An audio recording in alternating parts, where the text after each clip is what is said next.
ahead and get started with the event. Thank you all for being so patient, especially on this warm, sunny day. And while Vintage Days is happening, I know that parking was pretty crazy and just the crowd overall.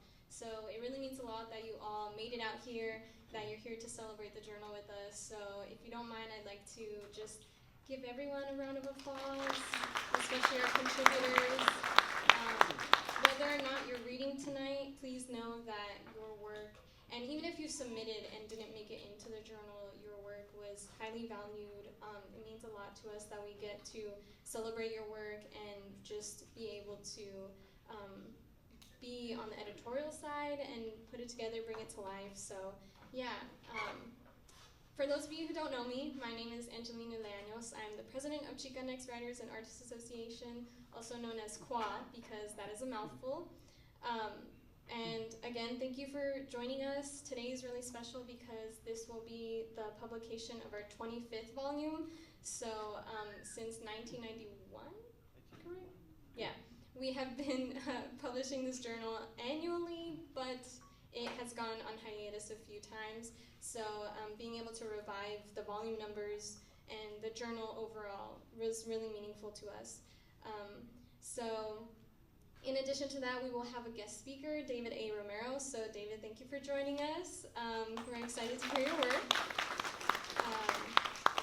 And before we begin, I'd like to acknowledge that the Fresno State campus sits in the midst of the San Joaquin Valley, a valley rich in the traditions and representations of American indigenous peoples and cultures. We are grateful to be in the traditional homelands of the Yokuts and Mono peoples, whose diverse tribal communities share stewardship over this land. So as a brief overview, we will have contributors read in the first half of our evening today, and then we'll have a brief break, 5 to 10 minutes, and then have our guest speaker. So we encourage everyone to stay for the whole event. I know that it's really warm and a long event for that. But yeah, feel free to take a break when you need. We have snacks in the corner. Again, if you need a bottle opener for the jarritos, please let us know. And we will have books for sale after David's reading and Q&A. So it's going to be a bit of a long night, but hopefully one that is enjoyable for everyone. And so yeah, we also have copies of the journal, free copies here up on the piano. So feel free to grab one, especially during our break or after the event.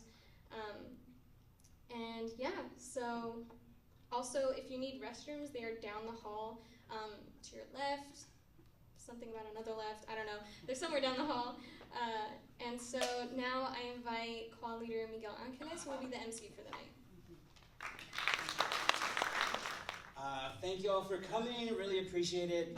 Again, like Angelina said, to the contributors, we're really proud of the work that we've been able to put into this, and we're really grateful that y'all decided to share your words with us.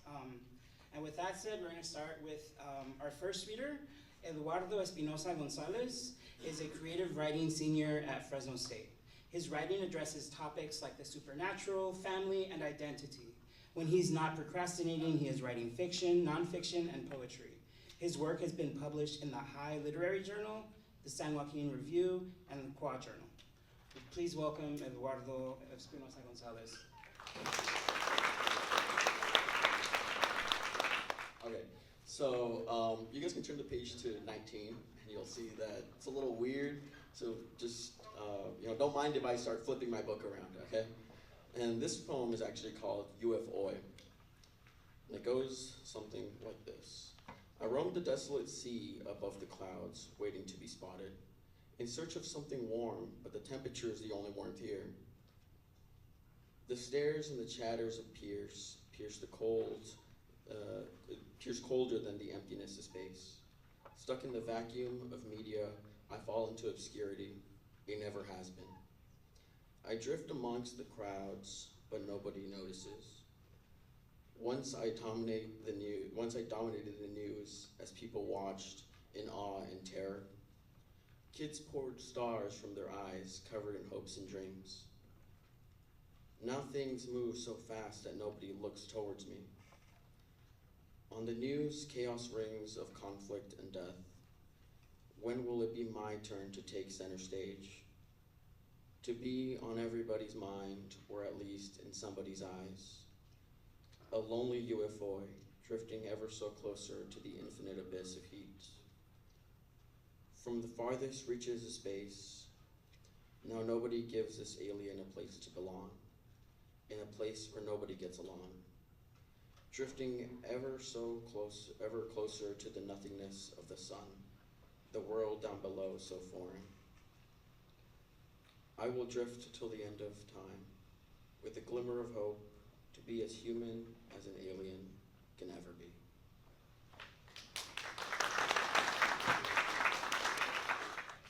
Thank you for that, Eduardo. That last line, to be as human as an alien could ever be, is really great. Our next reader will be Lizette Ramirez. Lizette Ramirez was born and raised in Fresno, California. She is a first-generation college student at Fresno State and a daughter to immigrants. Her love for literature began with reading the works of Langston Hughes and Toni Morrison. In her leisure time, Lizette enjoys reading, writing, and spending the afternoon with her cat, Goldie. Please join me in welcoming Lizette Ramirez. Hi everyone, my name is Lizette, and this story is titled For a Pack of Gum. Eliseo Hernandez was only 17 years old when he decided to make the life-changing decision to cross the border. With one hand, he carried a plastic bottle filled with water. On his back, a backpack holding a shirt, an identification card, a torta de huevo y frijoles refritos for the journey, and a picture of the family he was leaving behind, and who the sacrifice was for, his mother, whom they called Pachita, and his father, Fidencio. Eliseo was the youngest of their 8 children, and it pained him to see their son leave.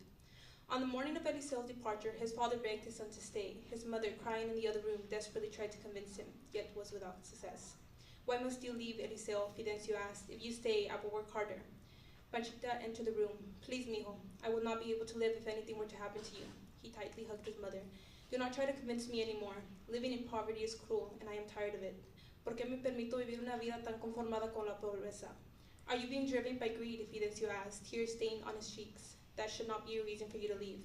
No, I am driven by hunger. You should wait to get a work permit, his mother interrupted. It will be safe, and I will be less worried. Madre, for a work permit, I need money, and that is what I will work for on the other side. Eliseo scoffed. From what I earn working in the tiendita is only enough to buy a block of cheese. I am not even able to buy a pack of gum because all the money I earn I give to my father. I am sorry. Forgive me for my words. I am grateful. I am just sad that I never have enough. There, Eliseo, Fidencio, and Panchita stood in silence. I must go now. Eliseo could not change his mind. His Aunt Lucia had paid half to the coyote that was to bring him into the United States. If he allowed his parents' tears to convince him, he would be in debt, paying off a journey he never took. It would be a waste of money, so he remained firm on his decision. Eliseo kissed and hugged them. He wished to remove himself from their arms once he no longer heard the weeping sound that came from his mother, but it seemed to him that she would cry forevermore. So he slowly detached himself, and as he looked at them, their eyes casted downwards and red, he apologized for the pain he would soon cause them. Spring had been gentle, neither too hot nor too cold, a comfortable temperature. Our walk through the desert was one without trouble. They were now in the United States, in Texas. Our trusting coyote, whom they called El Chapulín, was a man de confianza. He was born and raised in Los Estados and appeared foreign. His shoes were new, his clothes were branded, and he had an incredible sense of style. For a moment, Eliseo smiled and imagined himself working hard so he could as well dress in that way. It was now evening, and the heat was starting to make Eliseo nauseous. Era algo delicado when it came to harsh weather, though it was a problem he always ignored. He, alongside the rest of the migrants, were led to a warehouse by El Chapulín. He promised to return for them, and they knew nothing but to trust in his word. The waiting began. From inside his backpack, Eliseo unfolded the plastic wrap that kept his torta together. He took a bite, and could only then remember the tear-filled eyes of his mother. The smell of the refried beans sent him back home. From a close distance, he felt the eyes of a child. He noticed her cheeks covered with mucus, her black hair in a tangled mess, and her white tank top stained with mud. Eliseo looked at her mother, occupied in breastfeeding her baby. He wondered if her daughter had eaten anything throughout the journey, so he motioned to the young girl to come and grab the sandwich. She walked towards him, big-eyed. It has eggs and beans. She took her fingers out of her mouth and cautiously grabbed the torta from his hand. He smiled warmly, and she returned it before heading back to her mother. Hours had passed. The heat was still intense, though it rested at night. Eliseo had grown anxious, wondering whether or not he should continue on with his journey, doubting if the risk was still worth it. As he waited, Eliseo had become ill. However, he did not know whether the cause was from the food or the heat. He blamed it on the food. I am here. I will soon rest. In his tiredness, Eliseo's eyes would open, then close, but it was the sudden sound of an engine that made his eyes widen. He feared that they had been caught. In front of him stood a semi-trailer. El Chapulín opened the passenger's door, and it relieved Eliseo to see the man who promised to return. Attention, we will now continue, he spoke. However, we will proceed with caution, as we will continue our journey in the back of this semi-trailer instead of walking. It is air-conditioned and safe. This is what America is all about. Welcome. Eliseo could not contain a smile. He was almost there. He thanked God, gathered his things, and followed the rest of the migrants into the trailer. El Chapulín stopped Eliseo in his footsteps. How old are you, young man? I am 17, sir, he signed. All right, keep going. Eliseo made it to the back of the empty trailer. His back rested, his legs stretched, until he was told to sit with his legs crossed. As more people were entering, he quietly sat there and observed the faces of those that surrounded him. He saw several old men, their eyes heavy and red, their skin years of damage by the unforgiving sun. He saw the desperation that hovered over the women. He saw the clueless and unaware children, yet he saw everyone with eyes full of determination and of hope. He faced the front, so he held a view of the outside. He watched the last few people climbing in. He saw the trees move with the wind, the leaves flying through the air, and a single bird all at once. El Chapulín closed the first door, the light entering only on one side now. Then he closed the second door, and Eliseo and the rest of the migrants sat there in complete darkness, silence. He confided in El Chapulín's word, so Eliseo fell into a deep sleep. Eliseo dreamt of the water that flowed through the rivers near his home. He heard the sound of the rain and the noise it made when it hit and slid down the tin-foiled roof. The water would leak and into the house, and countless of times his mother complained to his father, demanding to fix it, which he never did. He could no longer feel his feet touch the bottom of the river, so he held his breath and went underwater. Eliseo gasped for air, but was then startled and awakened by the sound of the horrifying scream. My daughter, she is dead." It was only then that Eliseo felt the humidity that filled the atmosphere. He found it troubling to breathe. It was the woman's scream that made him aware that they were in danger. Another scream escaped the mouth of a man, then another one, and then the wailing of mothers and children began to arise. Eliseo could no longer concentrate on the chaos that surrounded him. He noticed the semi-trailer no longer moved, but was still. He heard the panic that arose among the men, pounding for the doors to open, the pounding of his heart moving in the same manner. He no longer had the strength to stand, so he found room to lay in the cries of the people. He prayed and repeated in haste the Lord's Prayer, Our Father in heaven, may your name be honored, may your kingdom come, may your will be done on earth as it is in heaven. Give us today our daily bread, and forgive us our debt, as we ourselves have forgiven our debtors. And do not lead us into temptation, but deliver us from the evil one. At that moment, Eliseo thought of his mother and father, his last memory of them being their sorrow-filled eyes. He wept silently and wished to hold them once more. He felt a soft hand brush his shoulder, which the person used to pull Eliseo up and rest his head on their lap. Do not cry, my child, he whispered, the dryness in his voice creating separation. We will be each other's company. Eliseo gently closed his eyes, the tears going through them, and in his closed eyes he saw them, Panchita and Fidencio, smiling. Eliseo could not stop shaking, which the man took notice of, and quickly dug his hand into his pocket. My son, he said, chew on some gum. He placed the gum in Eliseo's mouth. He chewed and chewed and chewed, knowing that was all he ever wanted. Thank you. Thank you so much, Lizette. That line that stuck with me was, if he allowed his parents' tears to convince him, he would be in debt, paying off a journey he never took. It was really great. Next up will be Olivia Ferro. Olivia is a fifth-year student athlete at Fresno State, and she is from South Hadley, Massachusetts. She will be graduating with a creative writing degree in May, and her first completed poetry book will be released on April 23rd. Please join me in welcoming Olivia Ferro.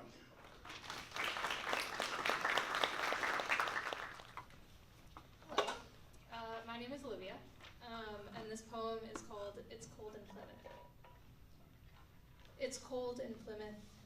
Even in the summer, there's this chill about it, and I wonder if that crescendo in my spine, like some impatient kid with a xylophone, is you passing through me. I've never been there on your birthday, but I imagine April has that same oceanic iciness about it, and I hope that even in this brutal wind, that your halo keeps you warm, and your ivory feathers don't blow away in the wind. I wonder if your ashes are still buried in the sand, or if saltwater tide has gathered them away and parts of you are scattered amongst all edges of the earth like 1,000 weary travelers. I imagine the hosts at the lobster hut see some unknown resemblance to you in my cheekbones, but perhaps anyone that knew you has faded away, like the Mayflower, Did you stand in line, heart of a patriot, waiting to see Plymouth Rock, only to find a sad little stone and sigh disappointed, like I did? I pick up a pocket knife in one of those souvenir stores where random names are written on everything with hopes that they apply, and I flip it over to find Kathy written in cursive, and I'm tempted to look up at the ceiling and wave back. Thank you.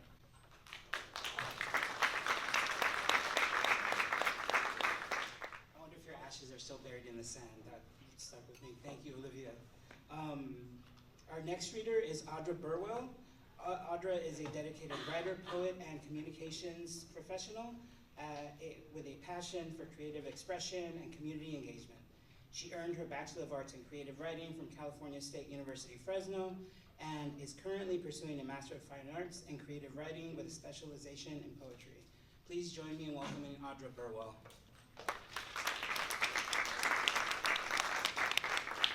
And thank you for the introduction.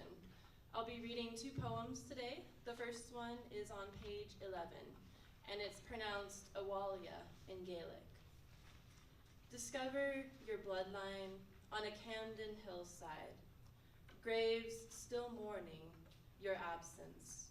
When you left for a world remade by dragon-sick souls, diseased hierarchies, bleeding buried light, where the land was never home, would not give, would not bend to the cry of a barren heart, newly born from soured soil.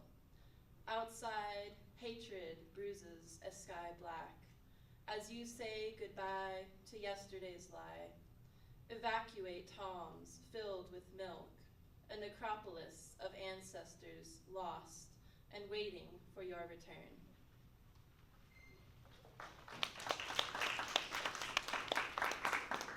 Thank you. The second one will be on page 69, and it's titled Persona. Bandaging glass-cut feet of family unraveled at the seams, drinking in constant dreams and unchecked violence. Little girls becoming catalysts for cruelty. Their victims' thighs salt-slit on wine-stained carpet and drunk on diplomacy, counting days till dawn means deliverance from biblical lies and loveless nights, when faces no longer seek obedience and fear. Little girls made of glass, their hands blistered under earthen chains and hollow necks choked with unspoken pleas, to be feral and free, to be human. Thank you. A World Remade by Dragon-Sick Souls. That was really great, Audra, thank you. Our next reader will be Yeiri Farias.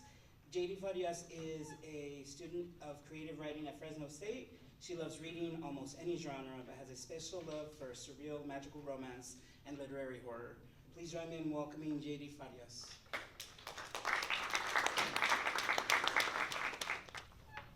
Hello.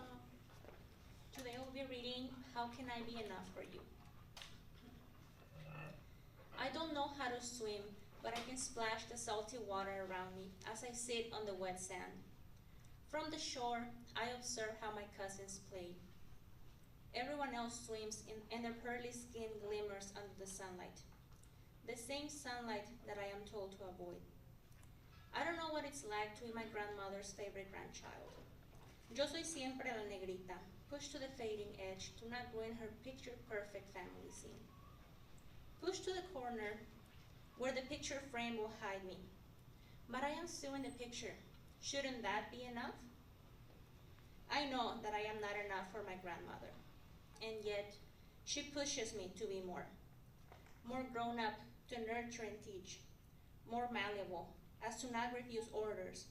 More Catholic because the threat of hell is her favorite weapon. More forgiving. I must be forgiving. But she's unable to forgive that my biggest sin is the color of my skin. She says that I must not forget that my darkness has given me my place in that family. I did not come to have porcelain skin and tame hair cascading down my back. For her, my back was made for working, and it is where she nails the guilt of a dishonored bloodline. I have stopped the endeavors of lightening her breathing. I could become a favorite. I know I could. I could betray myself, bleach and singe and straighten until I fit her picture. I am my grandmother's least favorite grandchild. I know. How could I forget? She reminds me that I must care, tone down my flair, and get rid of this hair. But I have never forgotten my place in the family. The right place for me is where I shine. Y esta negrita will not beg for her grandmother's love. Thank you.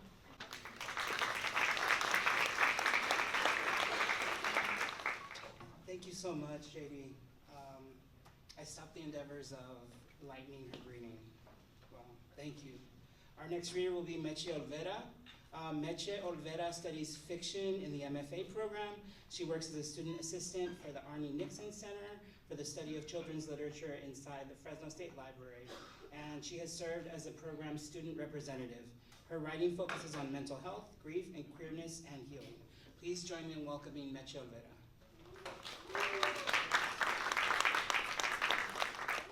Thanks, Miguel, for that introduction. I'm so happy to be here, so honored to be in this beautiful journal.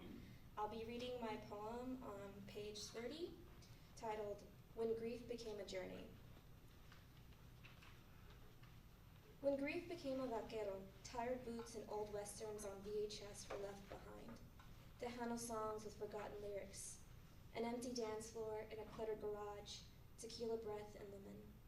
When grief became a diagnosis, his clouded eyes made it hard to swallow, his swollen feet and failing kidneys, a fake smile for reassurance, the inevitable acceptance, a sick twist in the gut, a city cowboy's last moments I refused to remember him by.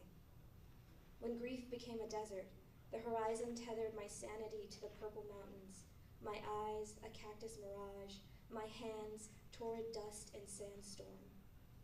When grief became a phone call, anticipation played my ringtone, a doom flood, a heart fall, a third ring, groggy with an edible the night before, a litany with only one line.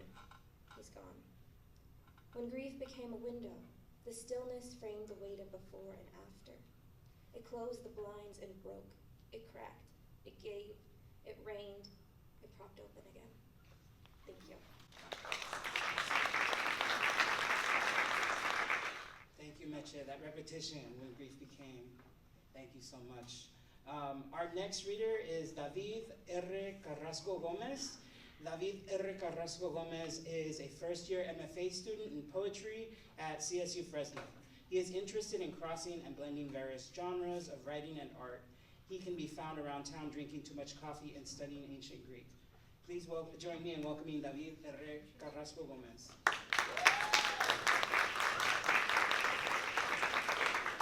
Thank you, CWAA. Thank you, everybody, for being here. I got two, if I could. First one's not in the book, though, so find my papers here. Two poems. First one entitled Chicana Kaibali and Chicano Brother Bromius Split the Night 70-30.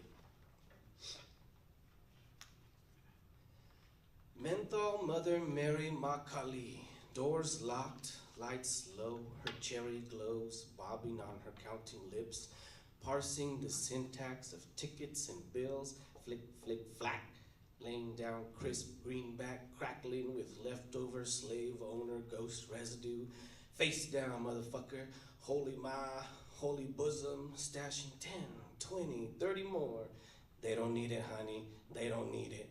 Vintage Chicana Kytheria, counting tips at 2:20 a.m., flick, flick, flack, wrinkle face down phantoms, so as to let the all-seeing eye see all.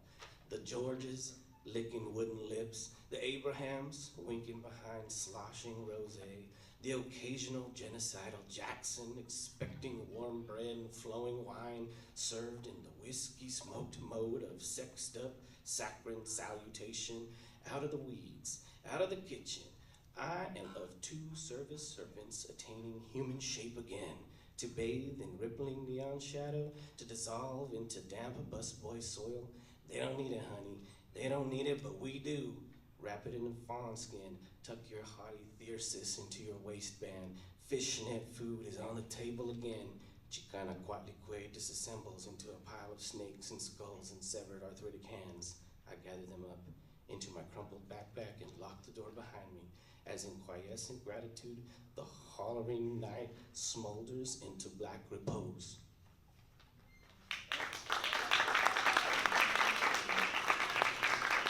Okay. This one is entitled The Apocryphon of Country Bacon Western Cheeseburger. We begin with and end with a quote from the Gospel of Judas. Judas said, "Master, why are you laughing at us?" Jesus answered and said, "I am not laughing at you, but at the error of the stars. And so, truly I say to you, I'll take a number 144,000, extra large combo, but diet though, a little pink is okay, with extra crispy fries, freedom fries. Don't give me none of that French, okay? None of that grown-ass men raising hands over Chablis and sherry, swimming in French onion. I'm with the braised ecstatics at the bar who holler a misshapen gurgle plaint to the one, baby boy. Raider Nation, Raider Nation. Another round, Gusano, another round. Tear open the touchdown widow web door that aches in our foreheads. Crack open the ice-cold Arisian, Discordian, broken bathroom stall door. Goddamn tripping everywhere. Pale lager, loathing, and flies. Gotta rush out into holy first down, flagrant foul, first baseman, pop fly, TV light, where the vatos testified angles and inches while falling off bar stools, where the vatos equivocate dual souls, dancing divinity with simple shitty sketchbook demons, equivocate tender love with dirty dish rags and cloudy pint glasses with glowing exhaust pipes pressed against leather-clad Mongol legs, equivocate the whole goddamn game with a stack of sweat-soaked ledgers and dusty dog-eared rule books. They holler peanut casings and pretzel pieces. The last sacrifice has set us free, Gusano. Our foundation set. Let's get wet. Truly, I say to you, nation of steer's blood, wobbly blackout laborers of mercurial surface streets, raiders of Venusian flood lost in the aspirational glossolalia of platinum pyramid, multi-level marketing apocalyptica, tear open the grease-smeared taped down cardboard brisket door that smokes in your Martian bone charm closet. See, with the exposed chuck eye, the very continuation of ground sacrifice, seasoned with pink salt, sweet meat, rolled between thumb and index, behind skirt, steak curtains, and non-disclosure, institutional sesame-seeded Saturnian boundaries, barbecue bathed in the false blue light magnanimity of 112-inch wide Sunday service across all 100 green stadium yards. Yellow flag on that flagrant fast food service play. Digital specters sizzle as the Angus souls flutter out of the screen, flutter out from between top round and suntan lotion suburban fingertips, from between golden veal and thick Jovian sliced bacon, a mass bovine spirit purging cheddar, and from between the collective sum of all Homo sapien teeth, a celestial John Madden pro-bus tour omen across the dark sphere above, collective Frankensteinian zodiacal turducken work of bile, ground spectral abomination of misplaced tenderloin appreciation, loosed as myoglobin-stained faces that materialize in the shadows of Gethsemane. Truly, I say to you, please pull forward, park in the stall-marked fluidized bed freezer, and your alfalfa memory cow gut ghost will enter and pass through you shortly. Judas answered them as they wished, and he received some money and handed him over to them.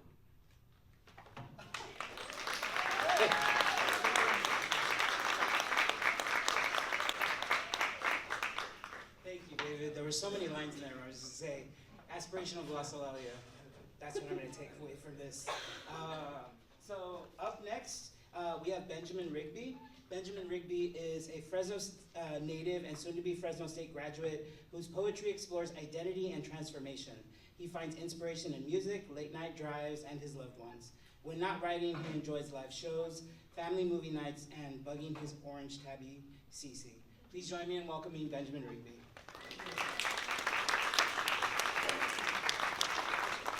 you everyone for being here. Thank you, CWAA. I'm just so honored to be a part of such a diverse and talented community of writers.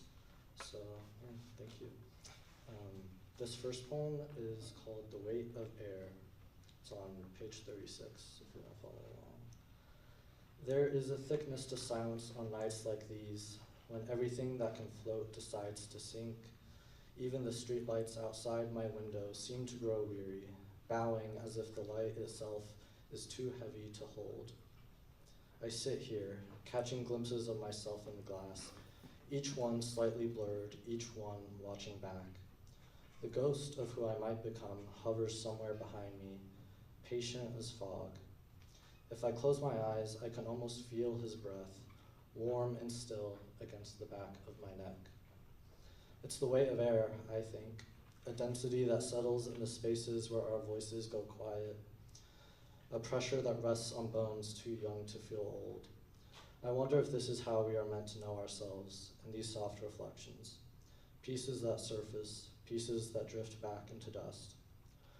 Or if some part of us might lift above it, catch an edge of sky.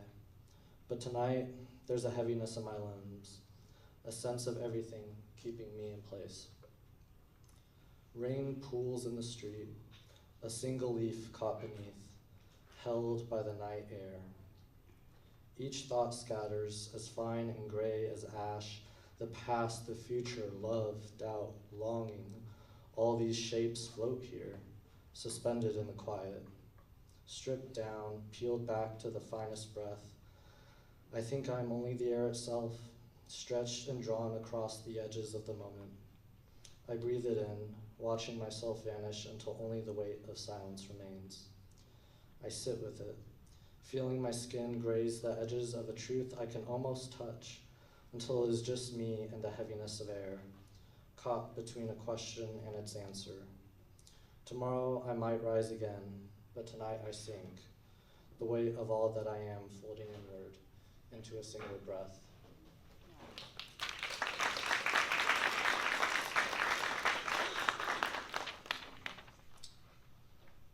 This one is a bit more concise, and it's called Notes on Becoming. Last night's rain returns, blurring chalk scrawls on campus, notes I meant to keep. I watch my own name wash out, wondering what it becomes.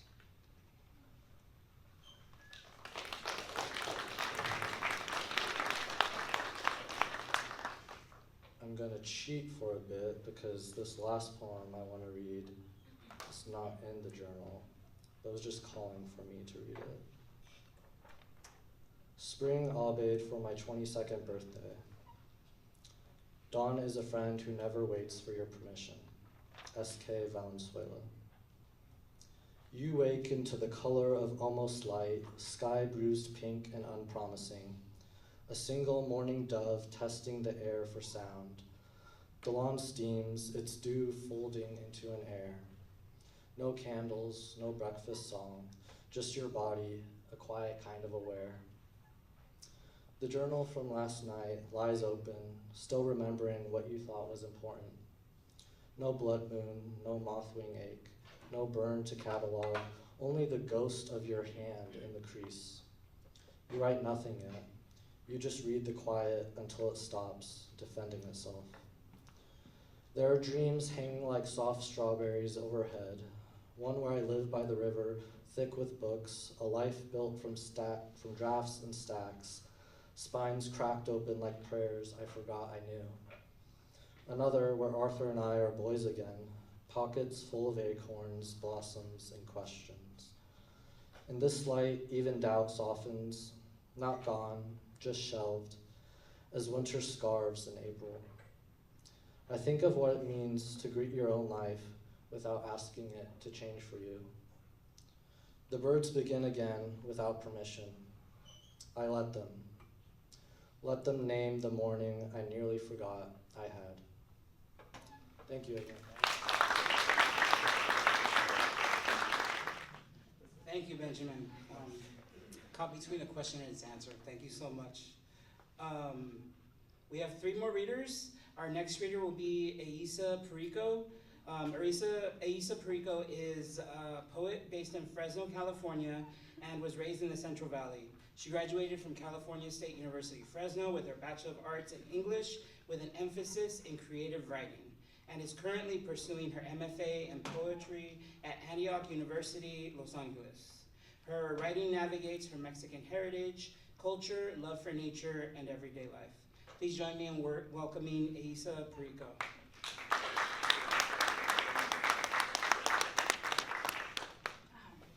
Oh gosh, there's a lot of you.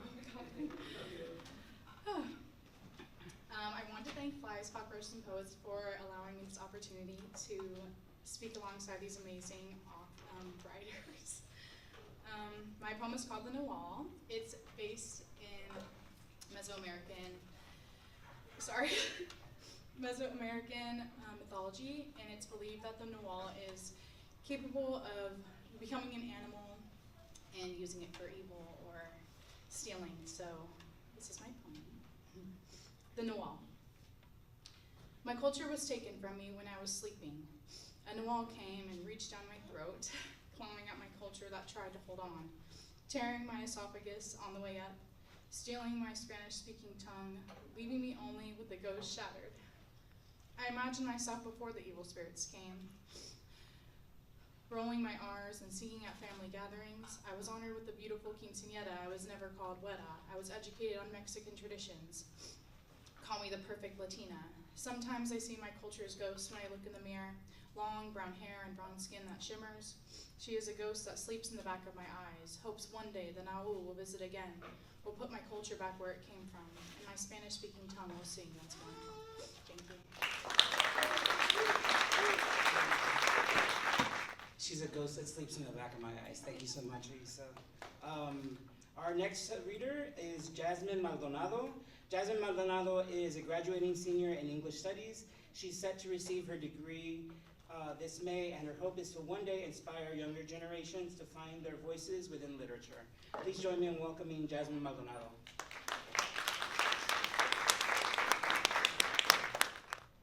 Hello, my name is Jasmine.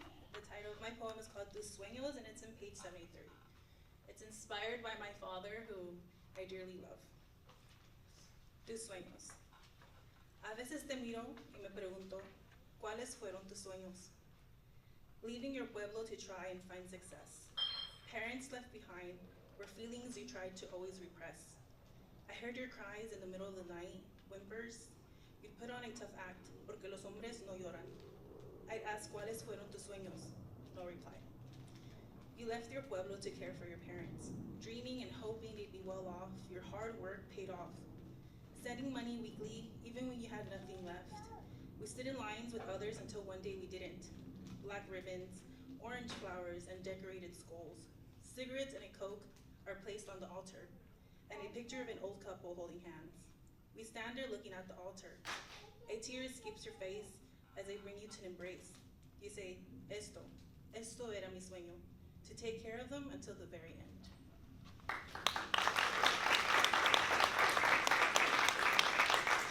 Thank you, Jasmine. That last line was really great, to take care of them until the very end. Thank you. Our final reader is Jamileth Moran.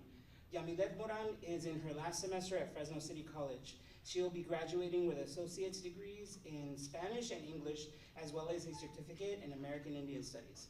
Please join me in welcoming Jamileth Moran.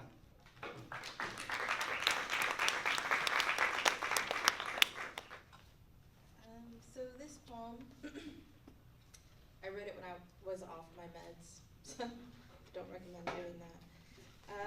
It's called Ometiotolano, and it's on page 23.